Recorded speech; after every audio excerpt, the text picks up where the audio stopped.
In any long-running Minecraft game, a good supply of iron is essential, but you don't want to be down in the mines for hours on end, so here's your guide to building your own automatic iron farm in Minecraft. Now, if you want to follow along step by step, you can find a full written guide in the description, along with a link to our website where you can start your own Minecraft server in minutes with Shockbite. Now, this farm takes advantage of the villager panic and iron golem spawning mechanics, automatically spawning and dropping iron golems into lava to collect the iron. For this build, you'll need a bunch of non-flammable building blocks, some glass for windows, along with all of the materials on screen. The yellow wool here represents temporary blocks which will be removed later. You can just use dirt or whatever you like. And the spawn eggs represent the mobs that we'll need. Just 3 villagers and a zombie. Before we start, we need to find a nice flat place over 4 chunks away from the nearest village, and ideally with no caves directly below it. This should make sure that our iron golems actually spawn in and spawn where we want them to. We're going to start our villager chamber by digging a 5x7 foundation and filling it out with your chosen flooring. Then place your 3 beds in this exact position. This will be important later. Now wall up by 3 blocks, making sure to place this beam on one side and place 2 temporary blocks on either side, just like this. And now we'll need to lure our villagers into their room. Bring them over using boats or some other way, and once they're nearby, place some temporary stairs into their room. Now you can place your workstations inside. Barrels are probably the easiest. They should notice you place them and begin climbing into the farm, but you may need to nudge them in if they're a little bit stubborn. Now once all 3 are inside, you can cap the room over with a roof and leave 3 temporary blocks on this end for later. Next, we'll need to surround the farm by 8 blocks using paths all the way around. This is to stop iron golems spawning outside the farm and breaking it. It doesn't have to be paths, you can place slabs or torches or any other block which stops mobs from spawning, but paths are probably the easiest. And now we can move on to the iron collection chamber. Start by digging out a foundation attached to the end furthest from the villagers. Now dig out 3 more blocks and place your chest, and add hoppers covering the 3x3 hole you've dug. And make sure these all lead back to the chest or your iron will get lost. Now build your walls up to match the height of the villager chamber. You can use glass so you can watch the farm work later. And now we'll get up on the roof and replace these temporary blocks with 3 stairs. These can be any material as long as they're not flammable. And next we'll need to place walls all around the top of the farm. These need to be a block plus a slab tall to stop the golems from jumping out and also to stop them spawning on the walls themselves. Now we're going to guide where we want our lava and water to go using signs. Start by adding signs on the front of these stairs and make sure they're on the front like this and not on top.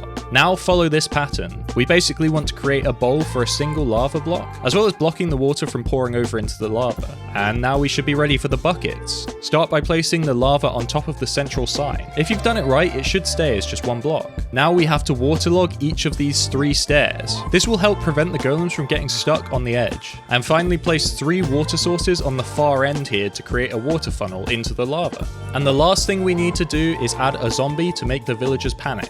We can start by removing the final temporary blocks on each side and place 3 trapdoors on the bottom of this beam we built earlier. This will make sure the zombie and villagers stay separate, so don't skip it. Now probably the easiest way to trap a zombie is using doors and a pressure plate. Place a door on each side where the temporary blocks were and place a pressure plate on the outside of one of the doors. Now just wait for nighttime and find your zombie. Lure it through the first door and the pressure plate should make it auto close behind the zombie. Then you can escape through the second door and close it quickly behind you. And once it's trapped, make sure you remove the pressure plate afterwards to stop it escaping. Now in order to stop this zombie from despawning and breaking the farm, we can just use a name tag on it, which will make it permanent. And after a few minutes of waiting, iron golems should start spawning. So there you have a super simple iron farm in Minecraft. Let us know if you want a more complex and higher output farm tutorial, and you can impress your friends with your newfound knowledge on your own Minecraft server from Shockbite.